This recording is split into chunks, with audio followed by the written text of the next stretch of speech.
Bueno, vamos a empezar con esta mesa que se llama Diseño y Corrección. Para esto voy a presentar en primer lugar a Daniela Videla, que es diseñadora gráfica y directora de arte. Ella vino a Argentina, muchas gracias por acercarte, al igual que a varias ponentes que tenemos que viajaron para esta ocasión. Ella se especializa en comunicación visual inclusiva con enfoque en accesibilidad, diversidad y perspectiva de género. Ella es argentina, ya lo mencioné, se recibió en la FADU, que es la Facultad de Arquitectura, Diseño y Urbanismo de la Universidad de Buenos Aires. Forma parte de Publicitarias, que es una fundación que promueve la perspectiva de género y diversidad dentro de la industria publicitaria. Actualmente está cursando una diplomatura sobre diseño latinoamericano, decolonial e inclusivo en la Universidad Nacional de Río Negro, en Argentina.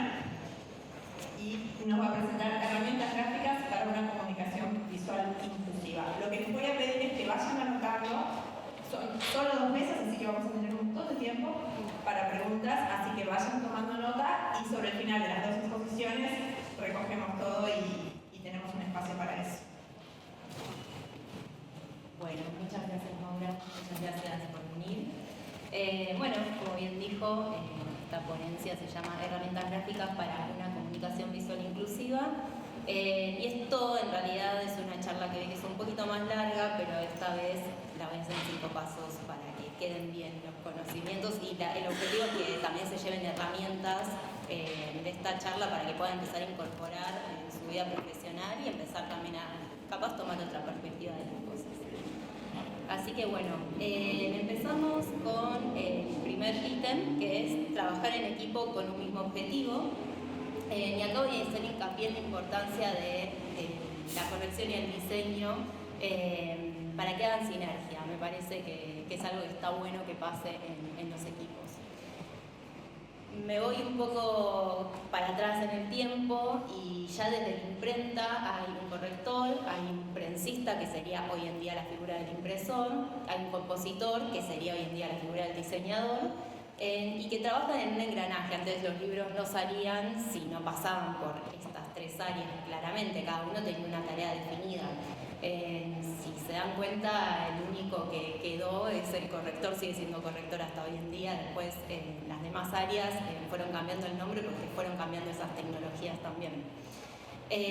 Pero bueno, esto pasó hace mucho tiempo y hoy seguimos colaborando, pero pasaron muchos años y necesitamos cambiar la mirada y pensar también lo visual como parte del texto. Entonces traigo un poco como este ejercicio para que empecemos a hacer. Me gusta muchísimo esta frase que dice que al diseñar estamos generando cultura, estamos creando la interfaz con la cual la gente entra en contacto con su futuro. Y me parece que esto no solo pasa al diseñar, también pasa al corregir. Tanto el área del diseño como el área de corrección son áreas que están en el detrás de escena y todo lo que hacemos nosotros después va a generar esa cultura y va a entrar en contacto con el futuro de las personas y eso conlleva una responsabilidad. Y en esta responsabilidad vuelvo a traer esto de la sinergia del trabajo en equipo, ¿no? Los equipos de trabajos interdisciplinarios y colaborativos, traigo acá la palabra colaborativo porque pueden haber equipos de trabajo interdisciplinarios pero que cada uno hace lo suyo y no se hablan con el resto, entonces la verdad que no sé, funcionan, pero cuando son colaborativos tienen más chances de generar un producto final más exitoso. Y también hay un trabajo, una encuesta que hizo McKinsey, un reporte, que dice que los equipos de trabajo diversos tienen un 36% más de probabilidad de superar la rentabilidad. Y acá traje otro concepto que es la diversidad a todo esto. Y bueno, me llevo la diversidad para hablar de 3 conceptitos que van a dar un poco la perspectiva también de los puntos que después voy a seguir nombrando. Primero el tema de que se habla de diseño universal o cosas universales, universalidades. Y en esto voy a traer un ejemplo, ¿no? Por ejemplo, uno se compra una mesa, la mesa tiene un tamaño universal, generalmente son 75 centímetros de alto. Puedo hablar un montón sobre eso, con respecto a quién, bueno, no importa, tiene 75 centímetros. Pero si nos vamos a pensar, este tamaño universal de mesa es de 75 centímetros, pero para una persona promedio. Hay un montón de personas que tienen discapacidades o ciertas dificultades que no les sirve una mesa de ese alto. Entonces, ¿hasta qué punto es universal lo universal que se les propone? Es como, todas estas son preguntas para que nos hagamos, ¿no? Después, por otro lado, el eurocentrismo, que gran parte de las normas gráficas y editoriales están basadas en un modelo visual y cultural que tiene un eje en Europa y que eso excluye a idiomas, personas, culturas y capacidades. Y acá también es esto de hacer el ejercicio. Nosotros acá estamos en Latinoamérica, hay un montón de riqueza acá, de cosas que ya se hicieron también. Está buenísimo conocer todo lo que pasó en Europa, pero también está buenísimo empezar a ver y generar cosas desde nosotros, que tenemos ya todas las capacidades para hacer, y también investigar un poco qué estuvo pasando acá antes de toda la oleada esa europea.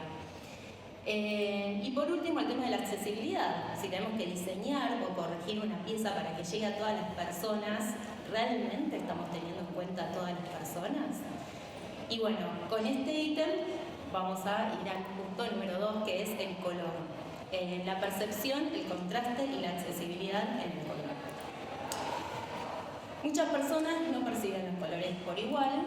Tenemos acá, por ejemplo, perfecto. Acá tenemos en la primer paleta cromática lo que sería la visión normal, y después tenemos 3 tipos de daltonismo, por ejemplo, que es cómo esas personas perciben esta misma rueda, y es muy diferente. Después, por otro lado, también tenemos que el daltonismo afecta entre el 3 y el 8% de la población mundial, que es un montón. Entonces, si no le damos importancia al color, estamos también dejando un montón de personas atrás. Y por otro lado, bueno, hay un montón de otras afecciones visuales que alteran la concepción del color. Bueno, acá les puse un QR, pero bueno, pueden buscar también la web, que se llama Who Can Use, que ahí está bueno porque te muestra más o menos cómo ven las personas con diferentes discapacidades visuales, y también te muestra, miren que lo voy a chequear acá, en un porcentaje estimado de las personas que padecen esas discapacidades visuales. Eso la verdad que es súper interesante para empezar a tomar perspectiva. Bueno, voy pasando por el tema del tiempo, pero después igual cualquier cosa me preguntan. Les vengo a traer también soluciones, ¿no? Como, ¿todo bien? ¿Qué pasa con todo esto? ¿Qué hacemos desde nuestro lado? Bueno, capaz con el tema del color está bueno no depender únicamente del color para transmitir información, y también que garantizar que el manejo de color tenga, y esta palabra es importantísima, que es contraste. Hay como un tratado internacional o personas de todo el mundo que hicieron un convenio que se llama Web Content Accessibility Guidelines, que aparece en todos lados como WCAG, lo pueden buscar, o sea, les voy a dar mucha tarea de que busquen, pero bueno, esto también lo pueden buscar, que ahí nombran mucho lo que es el contraste de los colores y también la accesibilidad web en general, ¿no? Si ustedes googlean contraste de colores van a aparecer un montón de páginas, todas sirven. Yo les traje acá el ejemplo de una que es de Adobe, gratuita, donde pueden poner el color 1 y el color 2, y acá al costado les dice qué tan accesible es. Por ejemplo, en no es accesible para tipografía tamaño chico, pero sí lo es para tipografía normal y sí lo es para gráficos, por ejemplo. Si ven acá arriba hay 2A, que es justamente esta decodificación del WCAG, que es accesible hasta ahí. Si aparecen 3A es porque es muy accesible y está todo bien. Acá donde también en esta web, si entran y apretan donde dice acá información, les va a aparecer un poco toda esta explicación que les estoy dando. Y después, por otro lado, lo lindo que tiene esta de Adobe es que si ustedes ponen su paleta de color, te dice cómo la ven las personas con daltonismo. Entonces ahí también te podés dar cuenta que tan bien está o no la paleta que uno elige, y eso es súper interesante. Bueno, también traje un ejemplo así rápido, de una marca que hizo su rebranding y lo hizo específicamente basándose de lo que es el color, y se ve muy bien cómo esto es mucho, se ve mucho mejor que esto, por ende esto es muchísimo más accesible que esto. Y si hacen el ejercicio de poner los colores en esta web de contraste de color, obviamente va a estar mucho más accesible esta que esta. Y últimamente todos los rebranding de marcas, si quieren buscar o investigar, están yendo por este lado del color y que sea contrastable todo y que sea mucho más accesible, porque esto está, o sea, se sabe que cuanto más accesible es, más gente va a poder acceder a eso. Bueno, ahora entramos en el mundo tipografía. La tipografía es la voz visual del texto, es cómo te va a hablar un texto, ¿no? Todo un mundo aparte de la tipografía. La forma en que mostramos las palabras también comunica o también puede excluir. Y acá venimos con este tema de la dislexia, que afecta entre el 10 y el 15% de la población.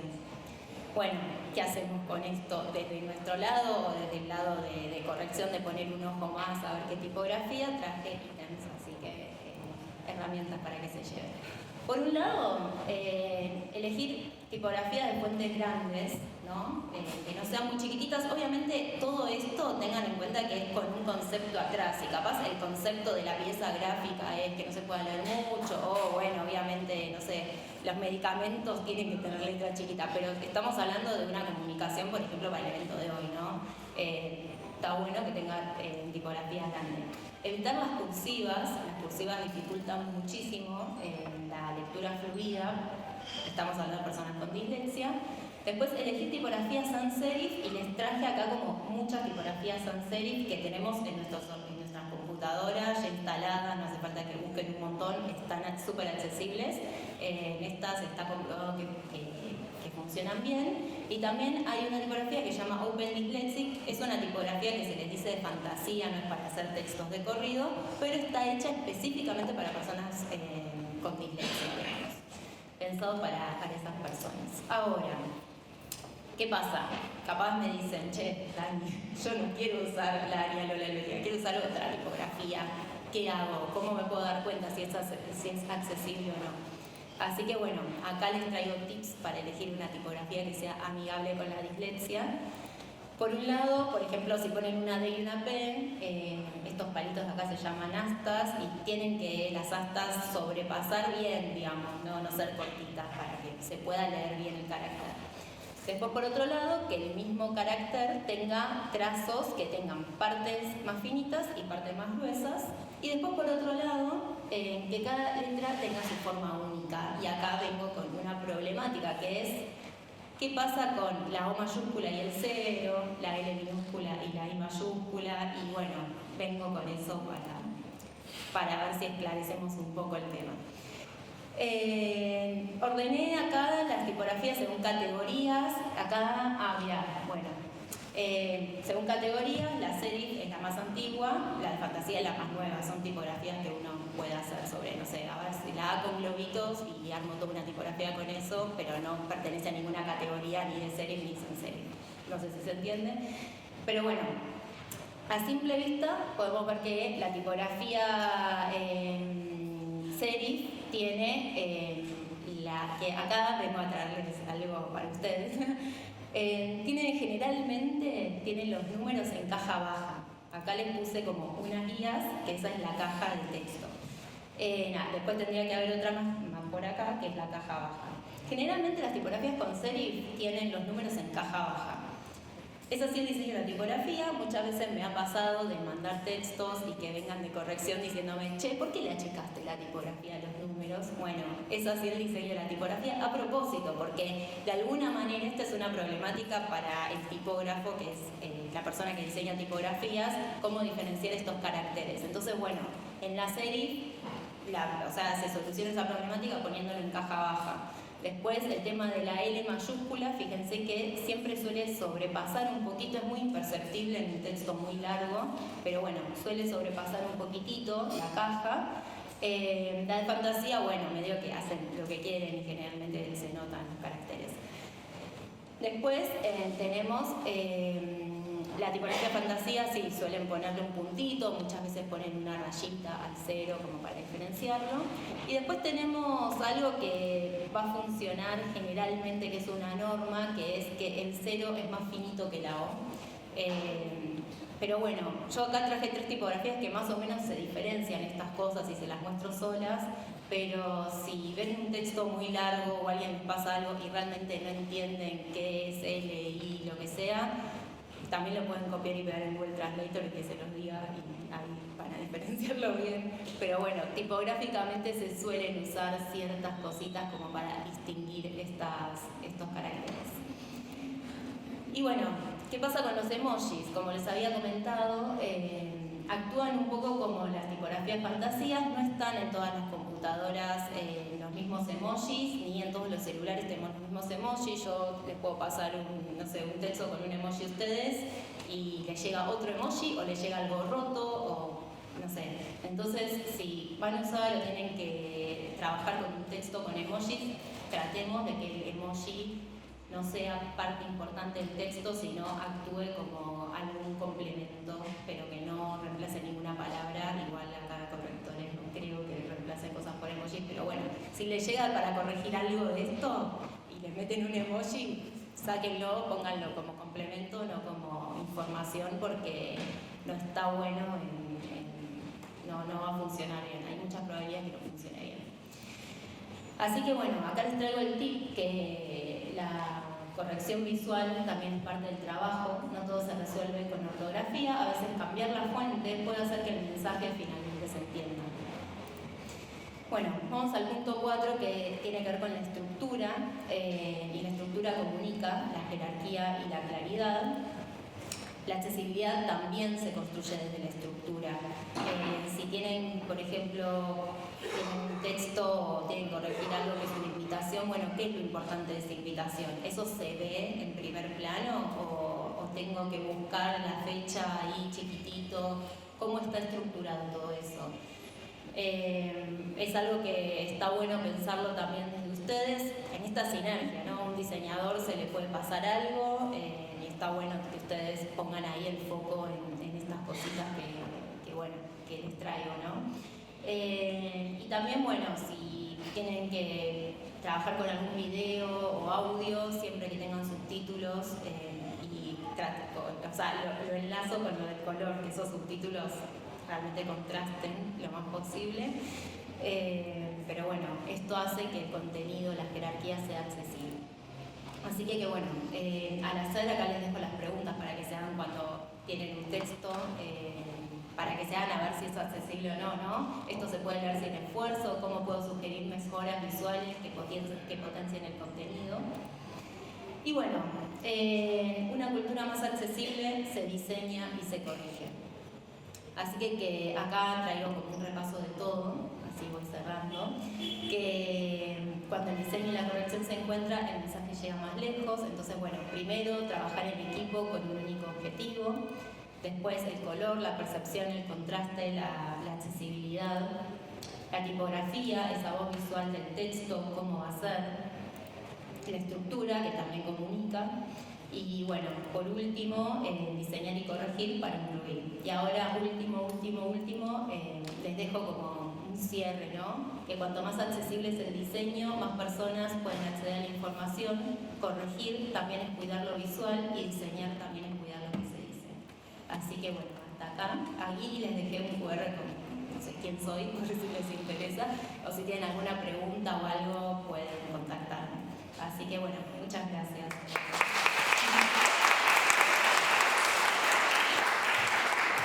Muchas gracias, Almira. Yo ya estoy anotando preguntas para después.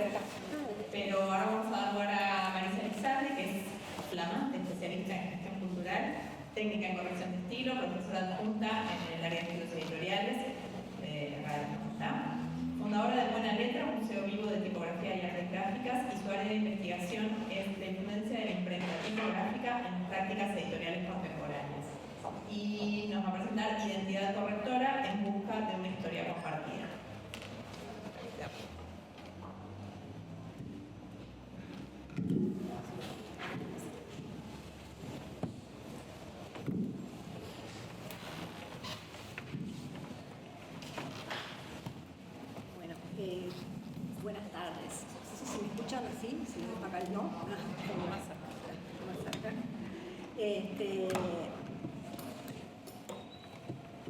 Qué gusto estar hoy acá frente a ustedes, frente a esta comunidad correctora.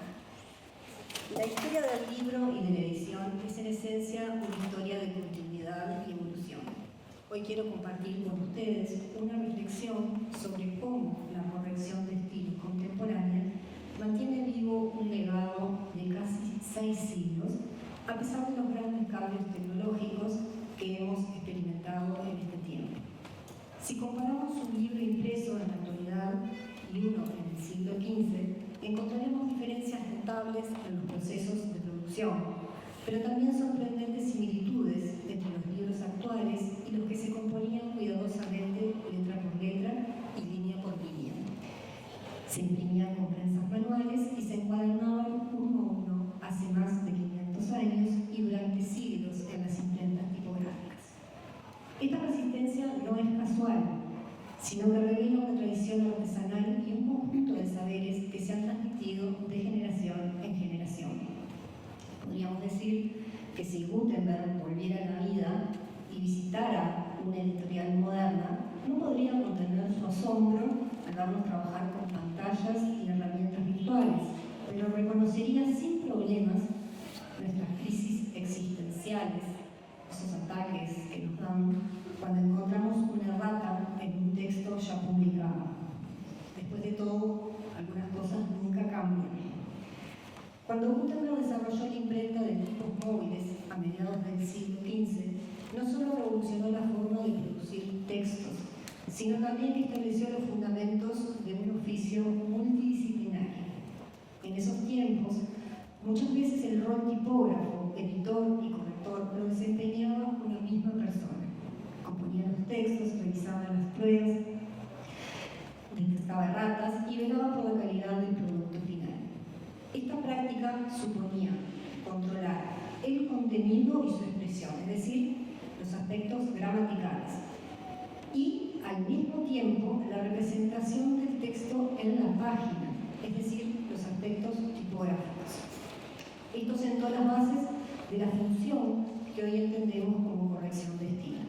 Es interesante ver este proceso desde el origen mismo de la imprenta tipográfica, cuando la preocupación por publicar gramáticas era un asunto frecuente.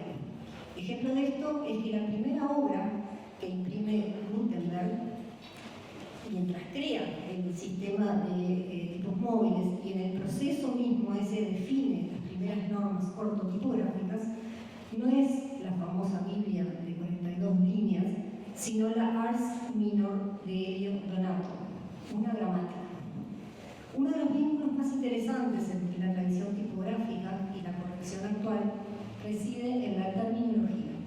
Los lenguajes técnicos que usamos hoy mantienen viva la memoria de aquellos primeros talleres de imprenta, en especial en referencia a los principios fundamentales de organización espacial del texto, que han trascendido la materialidad de los soportes y las tecnologías de impresión.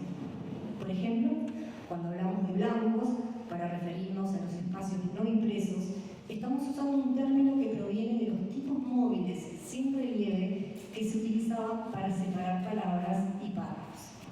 Las itálicas de origen renacentista, ahora más conocidas como cursivas y usadas con función diacrítica, traen consigo la inspiración de la escritura cancilleresca humanística que sirvió de modelo para las tipografías de Aldo Manusio.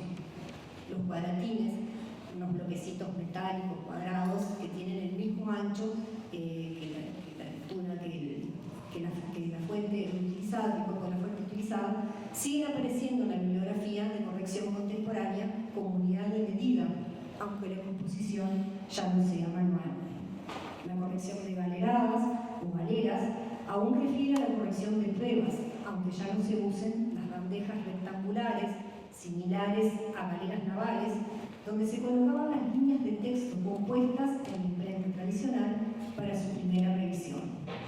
Añado a esto que, curiosamente, corregir galeradas a la luz de la vela en el siglo XVII y corregir un documento de Word a las 3 de la mañana provocan todavía el mismo dolor de cabeza. Pero estos no son los únicos vestigios del pasado en corrección de estilo.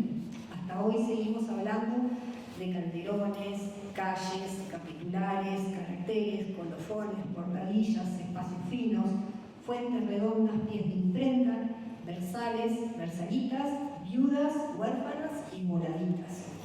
Ejemplos de léxico heredado de la tipografía tradicional y aún vigente. Estos términos no son meramente curiosidades lingüísticas, sino testimonios vivos de prácticas que han evolucionado pero que mantienen su esencia original.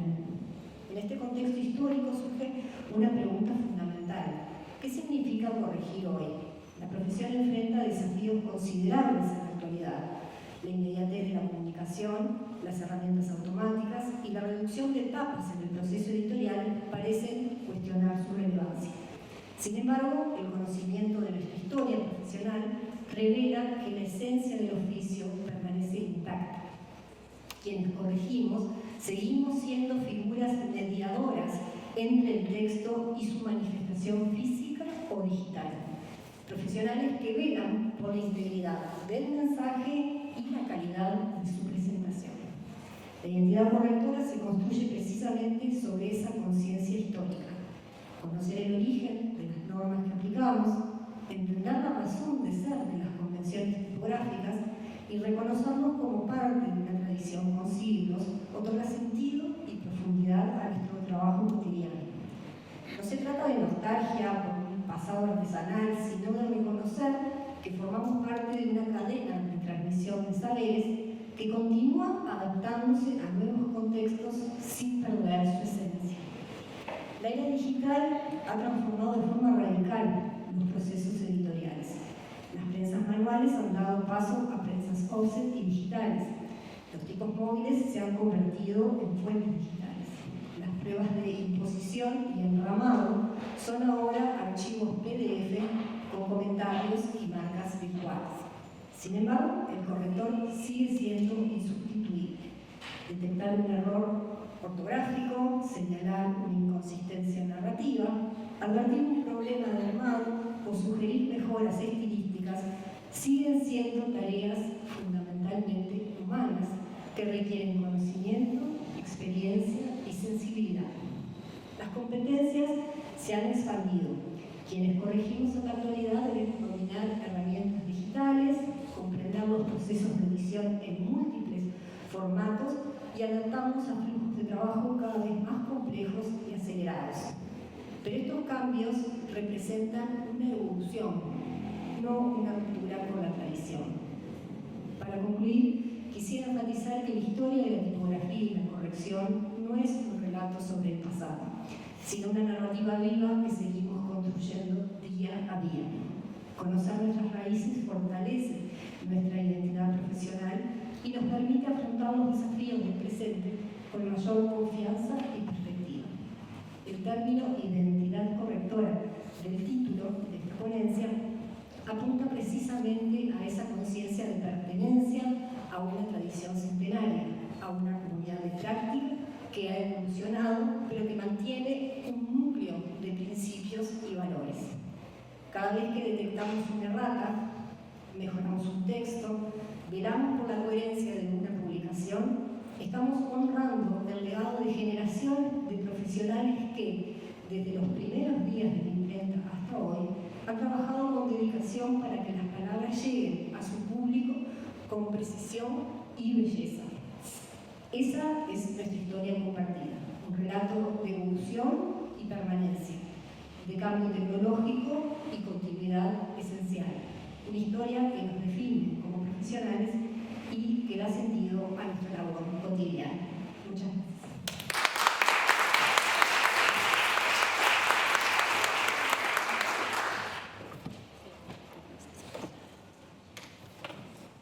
Gracias, Marisa. Bueno, vamos a dar entonces lugar a las preguntas.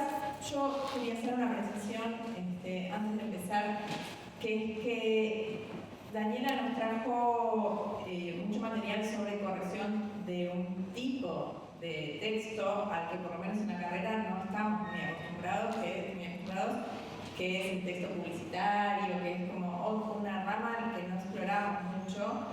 Entonces, la primera pregunta que me había surgido cuando leí su ponencia fue, bueno, ¿cómo hacemos para extrapolar esto al mundo editorial? Pero ahora me parece que es mucho más interesante ver cómo nosotros nos metemos en el mundo de los textos de marca, de la publicidad. O sea, hay una cosa, me parece que hay un trabajo ahí que hacer de vincularnos con ese mundo que me parece que está súper interesante para explorar. De todas maneras, esa era la pregunta que tenía preparada, así que si tenés algo para decirnos sobre cómo las fuentes grandes y lo de los colores por ahí es un poco más específico de determinado tipo de libros o de materiales a los que estamos más acostumbrados en la tecnicatura.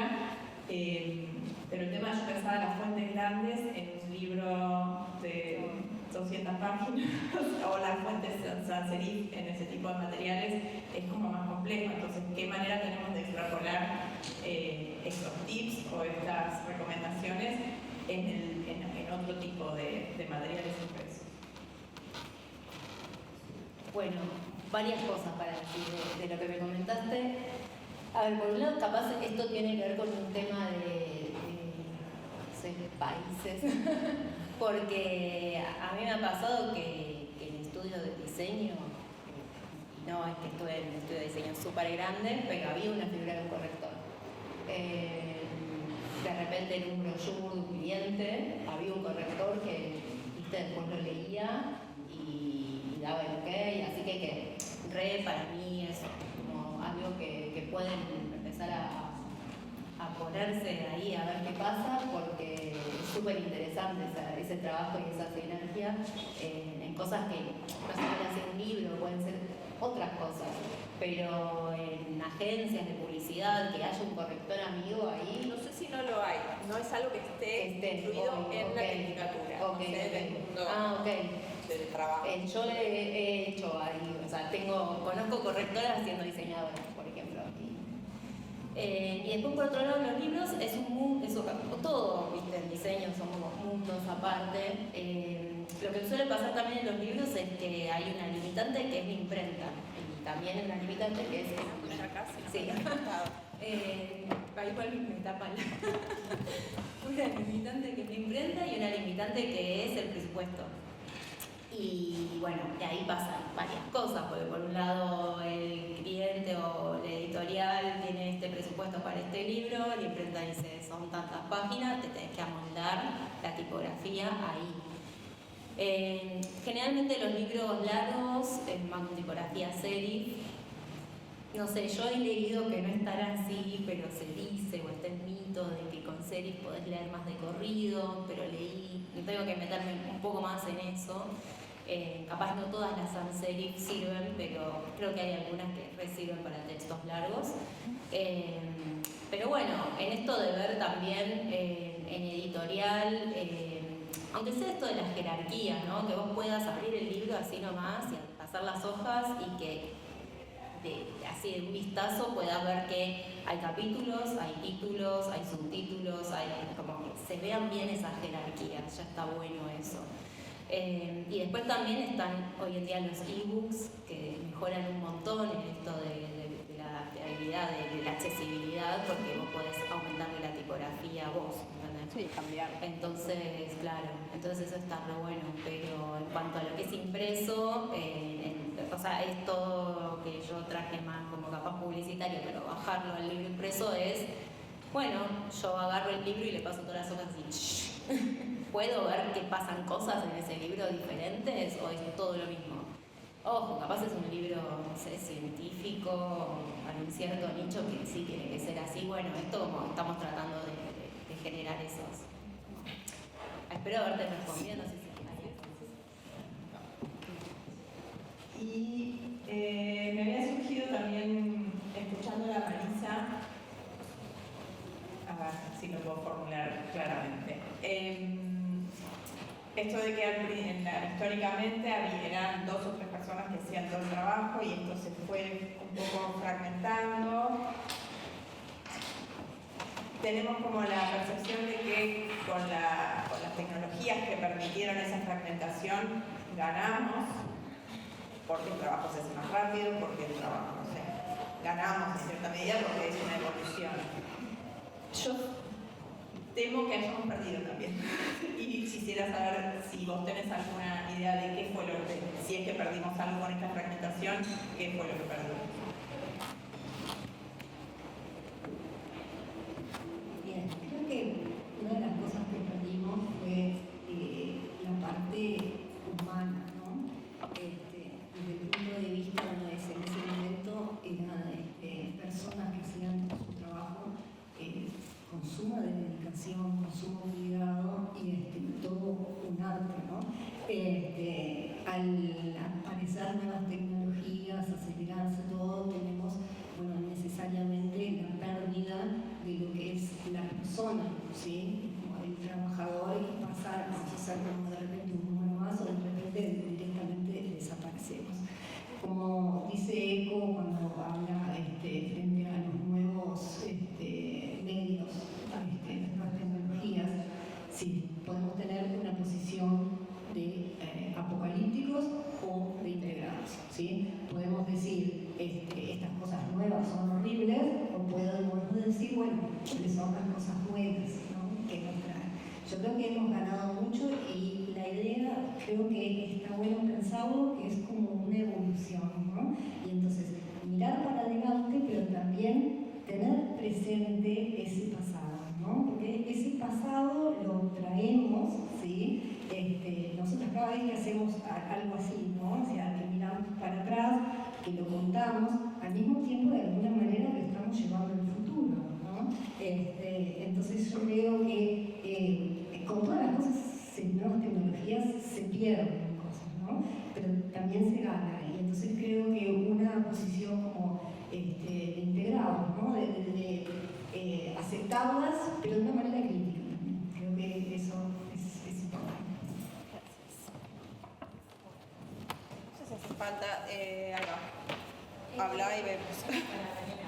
Sí. En realidad yo quería preguntar, no sé si Isabel va a hacer una referencia o algo, en cuanto a los libros que se publican con los libros para niños, ¿cómo cambian esas definiciones? En lo gráfico hay alguna profesión que cambie, hay alguna, o capaz que hay un autor que conozcas que pueda.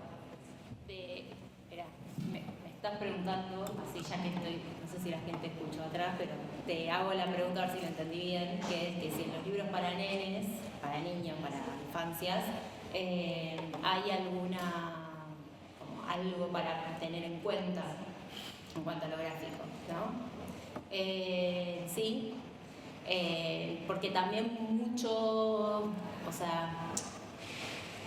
niños que después van primero cuando son muy chiquitos que no saben leer, ven las imágenes, entonces bueno, claramente ahí también hay todo un mundo con eso, con la ilustración, ¿no? Que hay muchos ilustradores que empiezan a hacer arte de esos libros y tienen su estilo, pero bueno, hay estudios de colores para las infancias y todo eso.